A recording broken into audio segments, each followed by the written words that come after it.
Hey all, Scott here from Art of this Genre, and today I wanted to give you a little bit of a state of the franchise report on Star Frontiers. It's kind of a weird thing to do. I'll admit, talking about an old game like Star Frontiers, but I just wanted to give some history on it as well as I can kind of contend about how things went and where the game is today. And what really happened with this system is that in 1985, there was a change in ownership of TSR, and Gary Gygax was moved out of the company in August of 85. And that's really kind of corresponds to the time when Zebulon's Guide to Frontier Space was released. And we were talking about a lot of the different stuff that came in with the games that were currently in that kind of era, which were Marvel's Superheroes and Gamma World 3rd edition, and then Star Frontiers Zebulon's Guide. And all those went away. Some people say that the new ownership wanted to bring in an IP that they owned, which was Buck Rogers in the 25th century. That was going to be their new science fiction game. I don't know, if that's the case or not. I don't know if they specifically tanked Star Frontiers, but I do know that, as games go, the cash cow for any of these companies typically are going to be anything in the vein of their fantasy series. That be TSR would have Dungeons and Dragons, and then you go forth from there. If you look into the future here, you've got Pathfinder, which is coming out of Paizo, and even Warhammer. You do have Warhammer 40K, but really, I think the basis for those miniature games, their cash cow is going to be basic Warhammer. Because fantasy team seems to have a draw to people that science fiction does not, at least in the realm of stayability. The only other big science fiction game at the time would have been Traveller. And although Traveller's kind of stuck around through all these years because it's been an independently owned IP, it's come out of different places, but it's still out there and available. So products can still come out for it. So people, I think, still play Traveller more than Star Frontiers because, again, it was canceled in 1985. We did not see anything for this game again until the early 2000s when the D20 Future supplement, check it out, was brought out for the D20 Modern set. That would be by Wizards of the Coast. And that was really the last time Wizards of the Coast touched on this this product line. The D20 Future wasn't really a Star Frontiers. It didn't say anything about Star Frontiers on it, on the cover or anything like that, but it did have some of the races in it. So you could kind of revisit it a little bit there. But otherwise, they didn't touch the IP of it. And then as the 2000s, the later 2000s, like 2008, 2009 came around, we saw kind of the OSR, the Renaissance, starting to come into effect, and also it began to affect Star Frontiers. And we saw some good fans come in and start to produce fan-based products for this game, trying to get it involved in the Renaissance, trying to get people again invested or involved in a nostalgic game that they knew from their childhood, and they could kind of reinvest in it. And that came out with a online magazine called the Star Frontiersman. Check it out. And that was by a fan, Bill Logan, who I've spoke to. I think the last time I spoke to him was in 2015.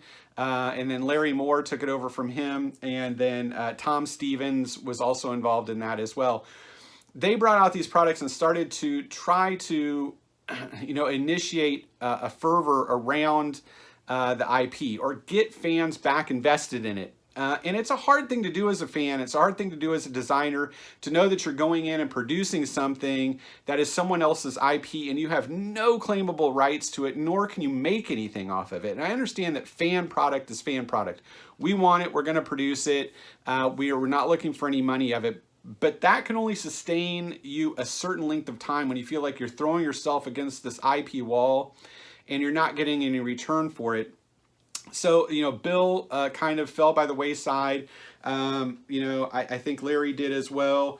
and they went in and formed their own company, and eventually would form their own game, science fiction game on the side, to facilitate the need for their development. And I don't have any problem with that. I think that's great. Unfortunately, it doesn't help Star Frontiers per se. But I don't blame anyone for coming into a system and putting in a lot of time, effort, and then not seeing any kind of return on it, especially if the fan base is not rolling stuff back to you in the kind of numbers or the passion that you see. Then Tom Stevens ends up taking over for this. And he was also doing something, another game or another magazine called The Frontier Explorer. Take a look at it here. So he's doing Frontier Explorer. They roll the Frontiersmen into that because they want to go with their own company. That would be Bill and Larry, and they do their own thing. And so it tries to keep up with this IP.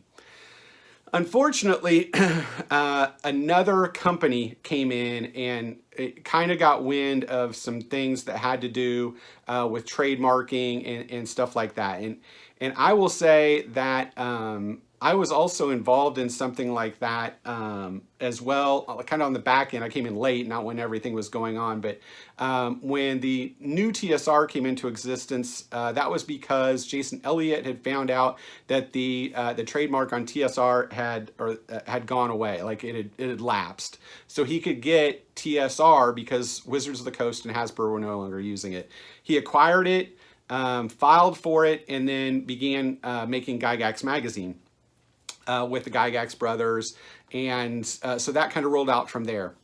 That's one thing. TSR was a company name, and it wasn't an IP or a product line. So that's why I think Wizards of the Coast and Hasbro said, fine, you can have it. But I think that might have spun stuff up to the company Evil Hat, who creates Fate.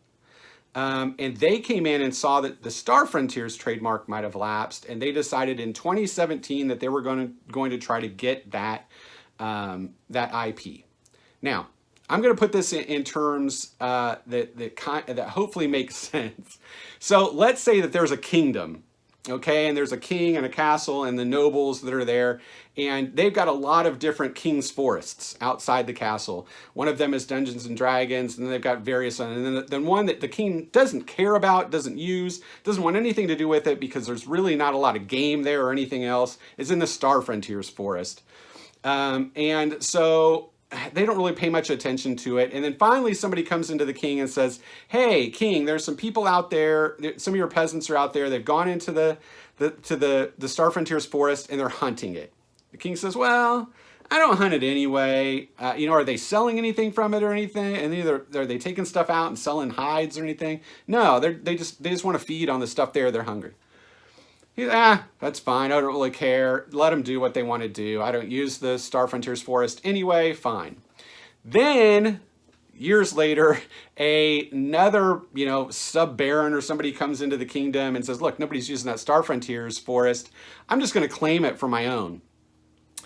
So Evil Hat did. They tried for the trademark, and all of a sudden Wizards of the Coast, the king in this standpoint, said, hold up, someone just tried to claim my forest. That's not going to happen. Not only is it not going to happen, I'm going to kick everybody out that was using it to begin with and not let them come into the forest again, because I fear that they're going to claim property on this, and then they're going to take it away from me fully, and that's never going to happen. You're not going to get the King's Star Frontiers Forest. So that's kind of what happened here, and all of a sudden, the Star Frontiersmen and the Frontier Explorer got, Wizards of the Coast came to them and said, you can't put this stuff out anymore. I want it taken down off of Drive-Thru RPG, and that was really kind of the death knell for a game that was already barely hanging on, Star Frontiers. So although there's still a fan base and there are people out there that do play it, now you can't even really make fan products that you can put out even if you're not making any money on them. So, all the people that really tried for this, your Toms, your Bills, your Larrys, or even somebody, like Trevor Holman, who did a series of fantastic covers for modules that would have been put out in Star Frontiers decided to go to a different, I think he tried to go to a different IP where he could make money on it and actually put this stuff out. Again, I don't blame Trevor for this. It just makes me incredibly sad that we never got to see some of these modules in Star Frontiers mechanics coming out onto the market for fans. Take a look at some of them because they're just awesome.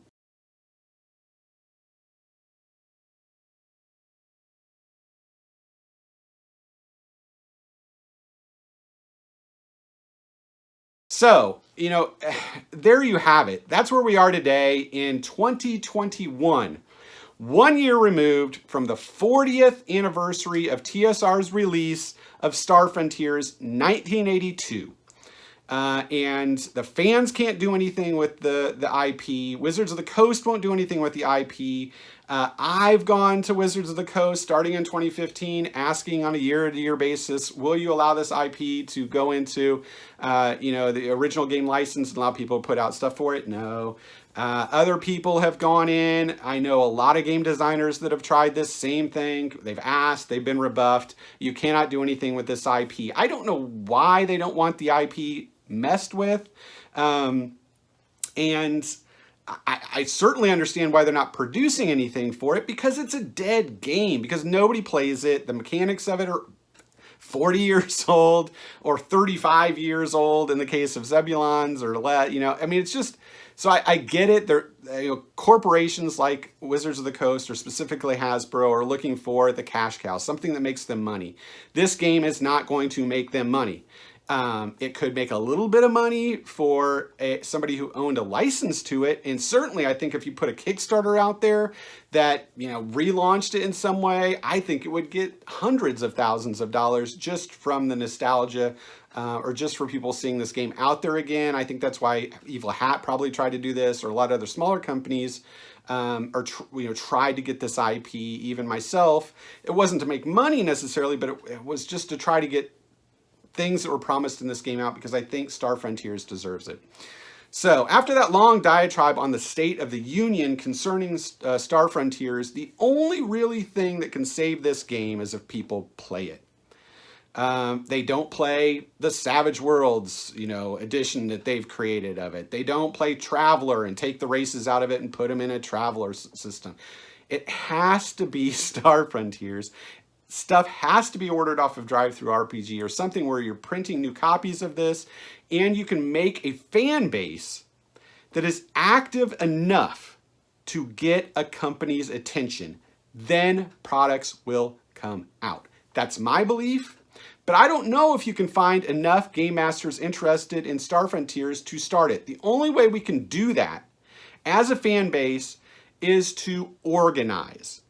If you organize and you make a rolling play system, if you have a certain number of game masters, if you have some kind of list or names, something that you can generate to show interest in a product, then maybe Wizards of the Coast will find it interesting enough to put it back on their books and say, hey, in 2022, 1 year now from us, maybe we'll put out a 40th anniversary edition for somebody and we will get new product. But unless we organize, unless we go through it and really make a push and try to get people playing this game again, it's never going to happen. This game will die. It will go in the annals of history, and we can just let it go. Because one thing that I'm going to tell you is, for all the Bills and the Trevors and the Toms and the Larrys and myself, or any other people, I know that, the Jesses or anybody else, who are out there who put in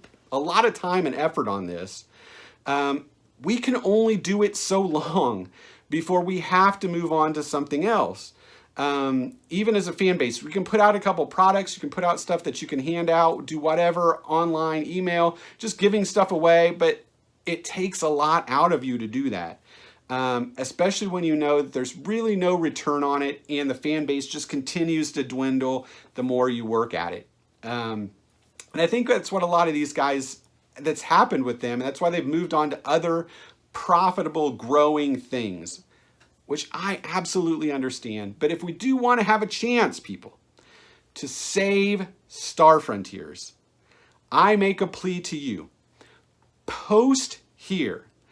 Let's organize something. Put your name in. Put a comment in. Let me know, and I can make something happen inside the industry and use any contacts I have to try to make a revival of this game.